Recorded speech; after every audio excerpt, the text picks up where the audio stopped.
இப்போது இந்த ராமகிருஷ்ண மடத்தின் தலைவர் ஒருத்தர்களுக்குரிய வணக்கத்திற்குரிய ஸ்ரீமத் சுவாமி சதுர்புஜானந்தஜி மகாராஜ் அவர்கள் உரை நிகழ்த்துவார்கள்.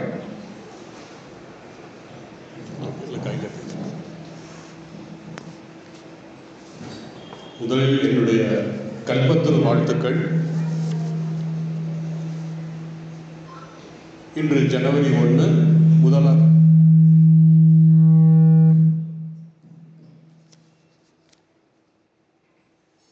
ஆங்கில புத்தாண்டு.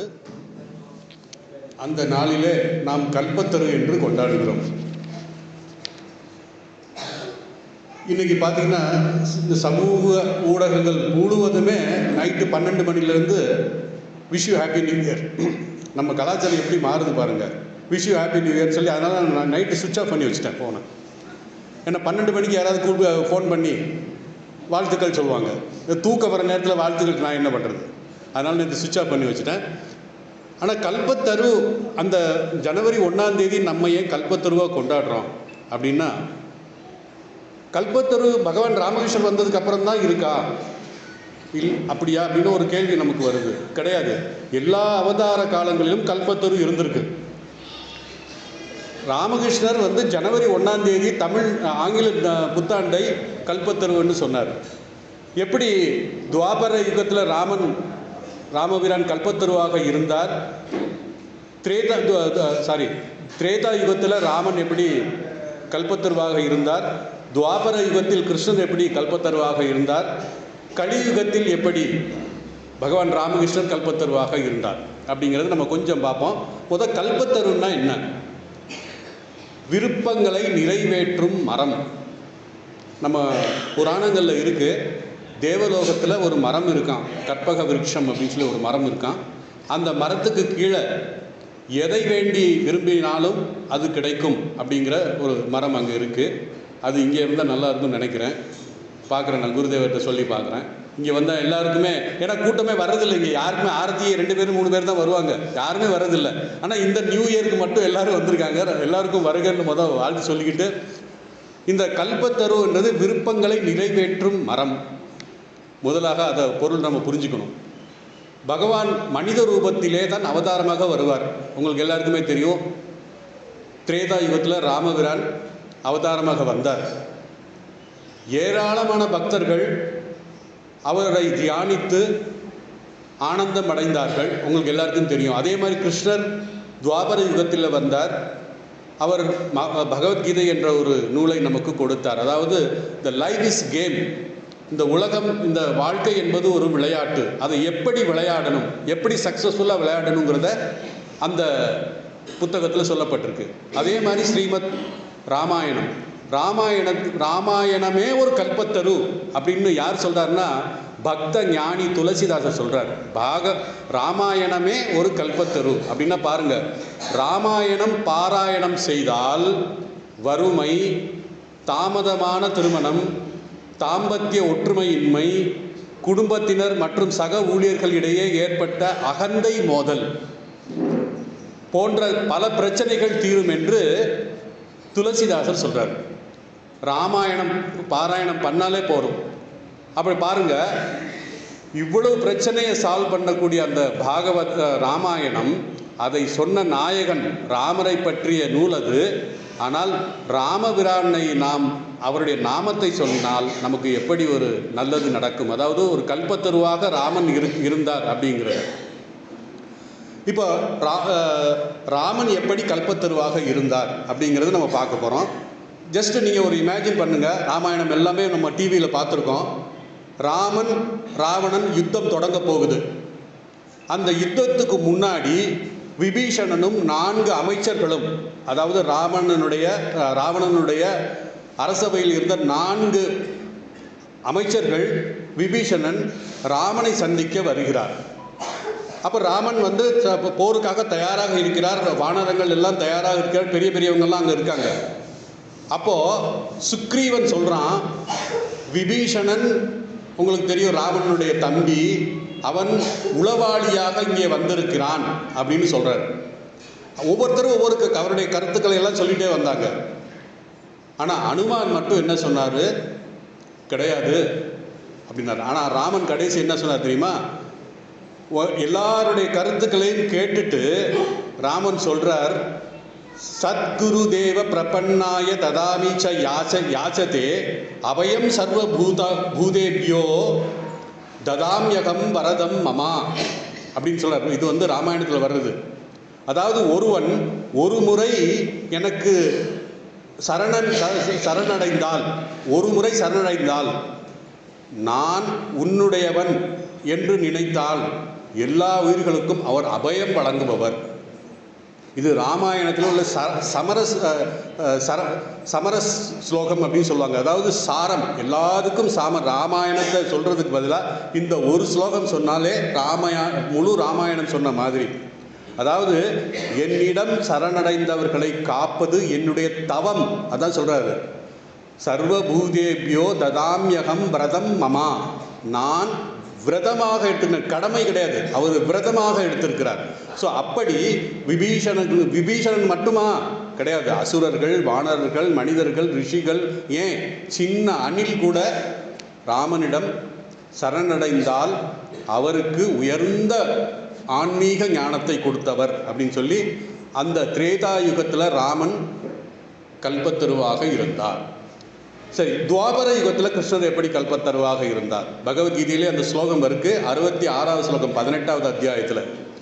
ஸ்ரீ கிருஷ்ணர் முதல்ல பார்த்தீங்கன்னா, நீங்கள் பகவத்கீதை யார் யார் படிச்சிருக்கீங்கன்னு தெரியல, பார்த்துருக்கீங்கன்னு கூட தெரியல.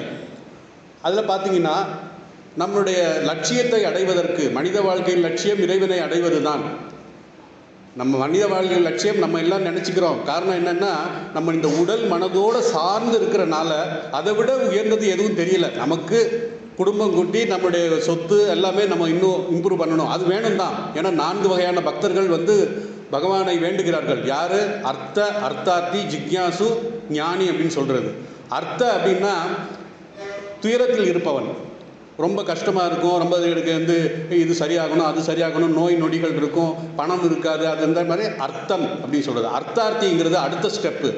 எனக்கு எந்த பிரச்சனையும் கிடையாது, ஆனால் என்னுடைய மனதில் சில ஆசைகள் எல்லாம் இருக்குது, அந்த ஆசைகள் நிறைவேற்றணும் அப்படின்னு வேண்டுமா, அவன் அர்த்தார்த்தி. அதுக்கப்புறம் ஜிக்யாசு, என்னடா வாழ்க்கை இது, பிறந்து வளர்ந்து என்ன இது வாழ்க்கை அப்படின்னு ஒரு காலகட்டத்தில் ஒரு எண்டுக்கு வருவான், எண்டு கார்டு போடுவாங்க. அப்போது அவன் தான் ஜிக்யாசு. இதுக்கு மேலே ஏதோ இருக்குது, ஆன்ம ஞானம் ஒன்று இருக்குது அப்படின்னு அங்கே போகிறதுக்காக ட்ரை பண்ணுவான், அவன் ஜிக்யாசு. கடைசி ஞானி. ஞானியை பற்றி இங்கே சொல்லலை. காரணம் என்னென்னா, ஞானிக்கு எல்லாமே பிரம்மமாக தெரியும் அதுன்னு சொல்லிட்டு. ஆக இந்த பக்தர்கள் 4 வகையான பக்தர்கள். அந்த 4 வகையான பக்தர்கள் படிப்படியாக பரிணமித்து தான் போவாங்களே தவிர, எடுத்த உடனே நான் பேசினேன் அந்த உரையை கேட்டவுடனே நீங்கள்லாம் ஞானிகள் ஆகிட முடியாது, நானே ஆகிட முடியாது. அதனால் படிப்படியாகத்தான் நம்ம முன்னேறி போகணும். ஸோ பகவத்கீதையில் எப்படி பகவான் கிருஷ்ணர் கல்பத்தருவாக இருந்தார்னு சொல்கிறாரு. நான் கர்மயோகத்தை பற்றி சொல்லிட்டேன் 3வது அத்தியாயத்தில், 4வது 5வது அத்தியாயத்தில் ஞான யோகத்தை பற்றி சொல்லிட்டேன். அப்புறம் 6வது அத்தியாயத்தில் 6வது அத்தியாயத்தில் தியான யோக சொன்னார். அதாவது எப்படி தியானம் பண்ணுறது அப்படின்னு சொல்லி ராஜயோகத்தை சொல்லிட்டேன். அப்புறம் 12வது அத்தியாயத்தில் பக்தி யோகம்னு சொல்லிட்டேன். ஆனால் அவர் கொடுக்குற இன்ஸ்ட்ரக்ஷன் யாராலையும் ஃபாலோ பண்ண முடியாது. அந்த பக்தி யோகம், ஞான யோகம், ராஜயோகம், அந்த 4 யோகத்தையும் நம்ம சரியாக கடைபிடிக்க முடியுமான்னு ரொம்ப ரொம்ப கஷ்டம்.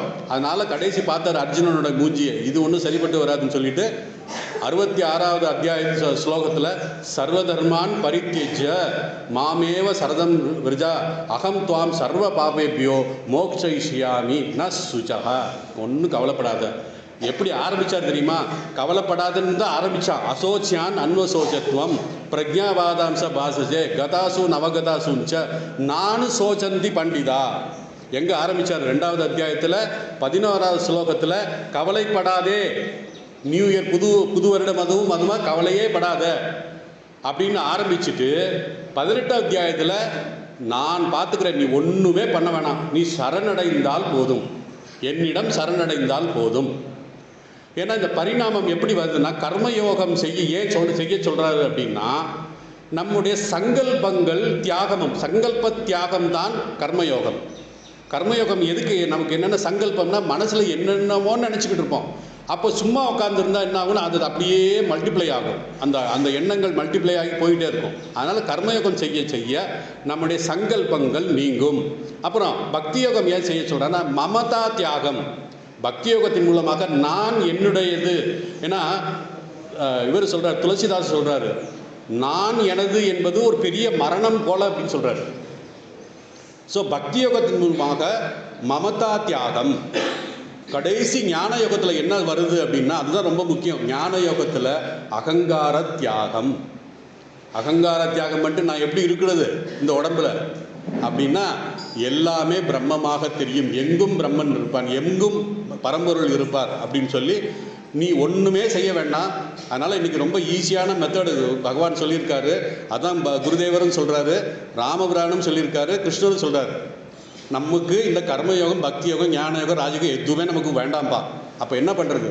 நீயே கதி என்ற சரணாகதி செஞ்சால் போதும் அப்படின்னு சொல்லி அந்த 18வது அத்தியாயத்தில் 66வது ஸ்லோகம், அதான் எசன்ஸ் ஆஃப் ஆல் த ஸ்லோகம் அப்படின்னு சொல்லி பகவத்கீதையில் சொல்லுவாங்க.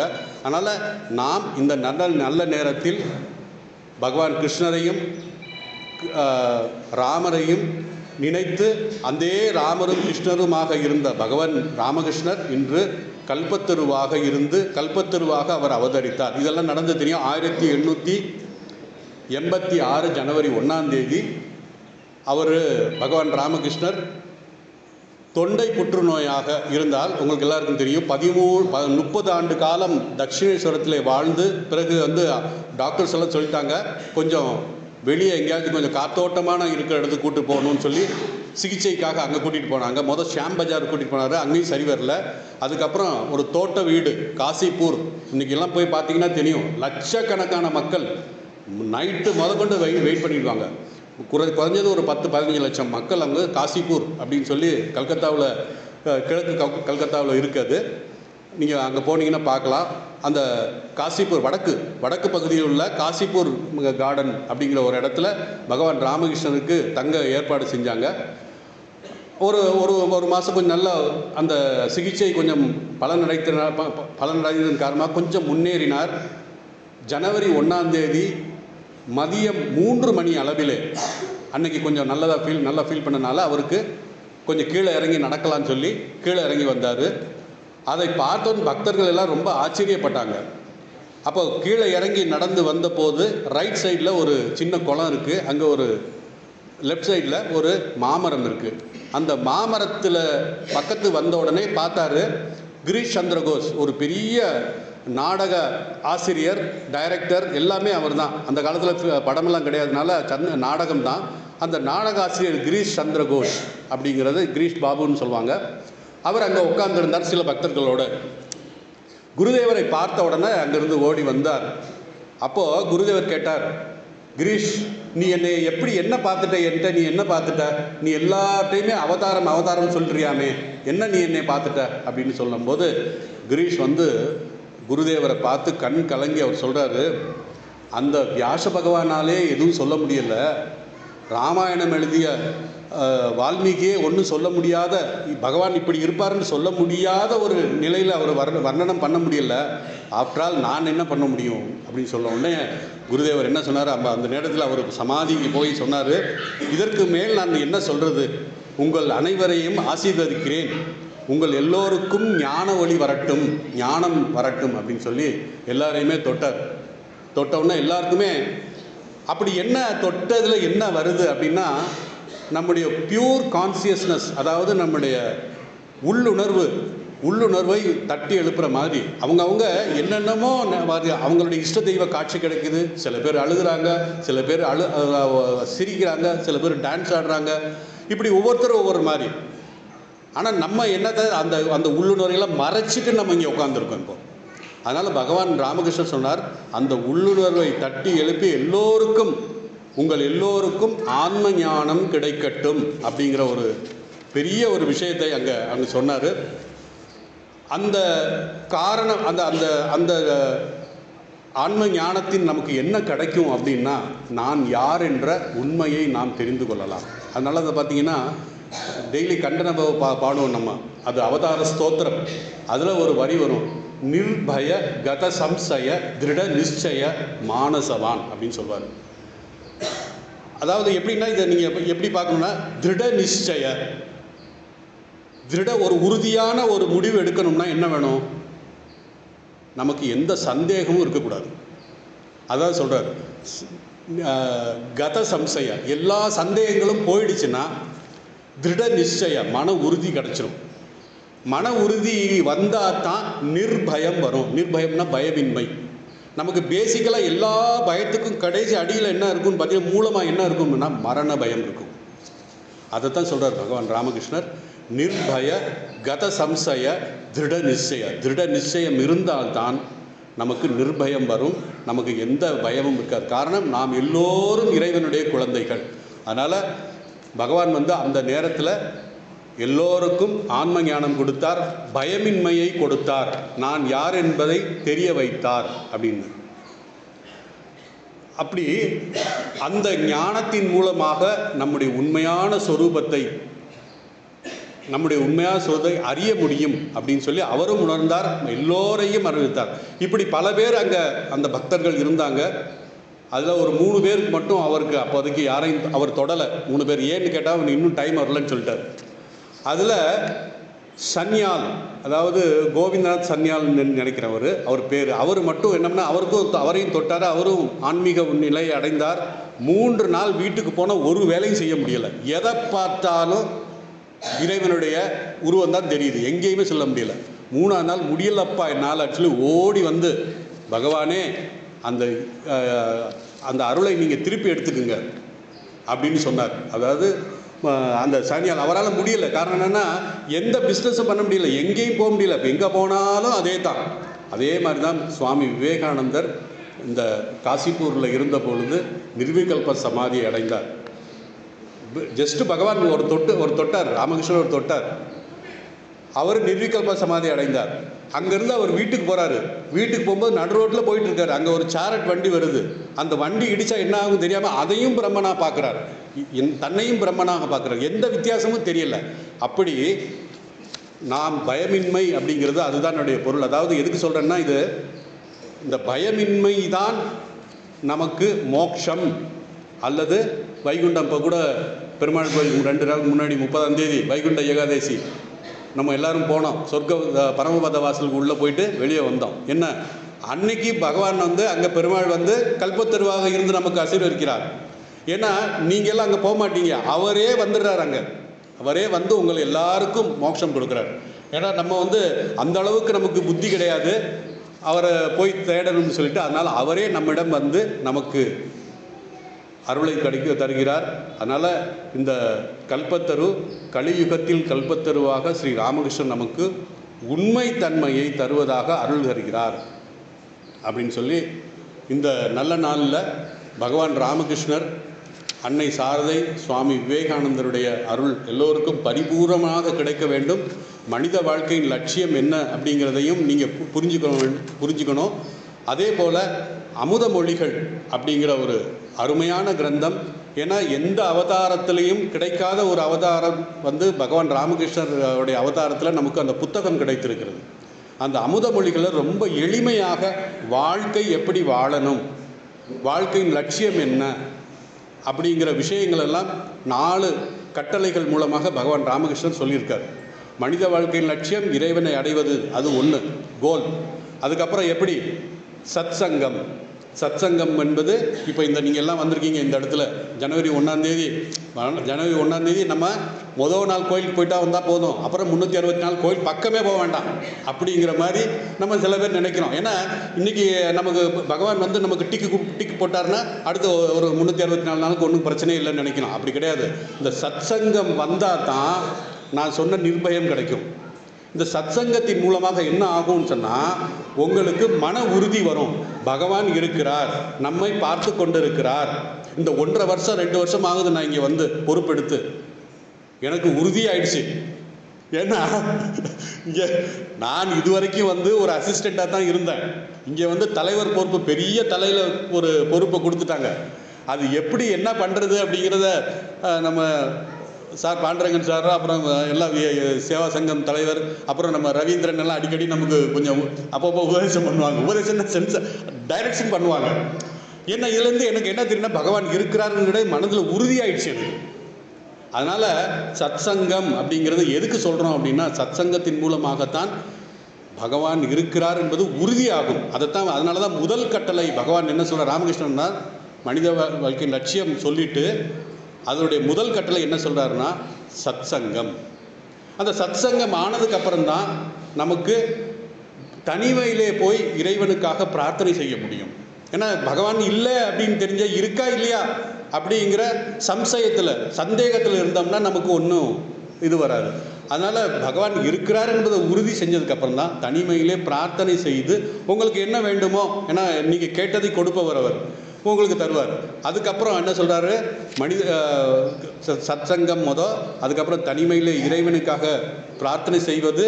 மூணாவது கட்டளை என்ன சொல்கிறாருன்னா விவேக வைராக்கியம். விவேக வைராக்கியம் எது உண்மை, எது சத்தியம், எது நித்தியம் அப்படிங்கிறத இந்த உண்மையை தெரிந்து கொள்ள வேண்டும். நமக்கு இது தெரியல நமக்கு. காரணம் என்னென்னா, இந்த மகாமாயை அப்படிங்கிற இந்த உடலோடு நம்ம எப்போவுமே சார்ந்து இருக்கிறனால எது உண்மை எது பொய் அப்படிங்கிறது தெரியல. அதனால் விவேக வைராக்கியம். நாலாவது கட்டளை தான் பணக்கார வீட்டு வேலைக்காரி அப்படின்னு சொல்கிறார். நம்ம எத்தனை பேர் இங்கே இருக்கோம், எல்லாரும் இந்த உலகத்திலேருந்து வந்திருக்கோம். ஆனால் ஒரு நாள் போய்தான் ஆகணும். அந்த போகும்போது இந்த இடைப்பட்ட காலத்தில் நம்ம செய்கின்ற கர்மங்கள் எப்படி செய்யணும் அப்படின்னா, ஒரு பணக்கார வீட்டு வேலைக்காரி என்ன செய்வா, எனக்கு அந்த வீட்டு ஃப்ரிட்ஜ் யூஸ் பண்ணுவான், அந்த வீட்டு ஏசி யூஸ் பண்ணுவான், எல்லாமே யூஸ் பண்ணுவான். ஆனால் எதுவுமே எனக்கு சொந்தம் இல்லைங்கிறது அவளுக்கு நல்லா தெரியும். அதே மாதிரி தான் நாம் இங்கே வந்திருக்கிறோம், இந்த பிறவி எடுத்து இங்கே இருந்திருக்கிறோம். நம்ம போகும்போது நமக்கு எதுவும் கொண்டு போகிறதில்ல, வரும்போது எதுவும் கொண்டு வந்ததில்லை. அப்படி இருக்கும் பொழுது இறைவனை சரணடைந்து நாம் நம்முடைய உண்மையான சொரூபத்தை, அந்த உண்மையான சொரூபத்தை பயமில்லாத நிலையை அடைந்தால்தான் நமக்கு மீண்டும் பிறவியில்லா பெருநிலை அடையும். அந்த பிறவியில்லா பெருநிலைக்கு தான் நம்ம இத்தனை பாடுபட்டுக்கிட்டு இருக்கோம். யாருமே பிறக்க விரும்புறதில்லை மீண்டும். காரணம், இந்த மனித வாழ்க்கை உடல் எடுத்ததுக்கப்புறம் எத்தனையோ கஷ்டங்கள் வருது. அதனால் இந்த நல்ல நாளில் பகவான் ராமகிருஷ்ணனிடம் அந்த கல்பத்தருவாக இருக்கின்ற அந்த பகவான் நமக்கு வேண்டியதை தருவார். அதாவது வேண்டியதை தருவாருங்கிறதுக்காக ஒரு ராஜாட்ட போய் நம்ம பூசணிக்காக கேட்க மாட்டோம். ராஜாட்ட போனால் நம்ம பொன் பொருள் பெரிய விலை உயர்ந்த அதுதான் கேட்போம். அதே மாதிரி இந்த நல்ல நாளில் நமக்கு பக்தியை கொடு, ஞானத்தை கொடு அப்படிங்கிறத நம்ம கேட்கணும் அப்படிங்கிறத நான் தெளிவுபடுத்திட்டு, பகவான் ராமகிருஷ்ணனுடைய அருள் உங்களுக்கு எல்லோருக்கும் கிடைக்க வேண்டும் என்று மீண்டும் ஒரு தடவை பகவானை பிரார்த்தித்து கொண்டு விடைபெறுகிறேன்.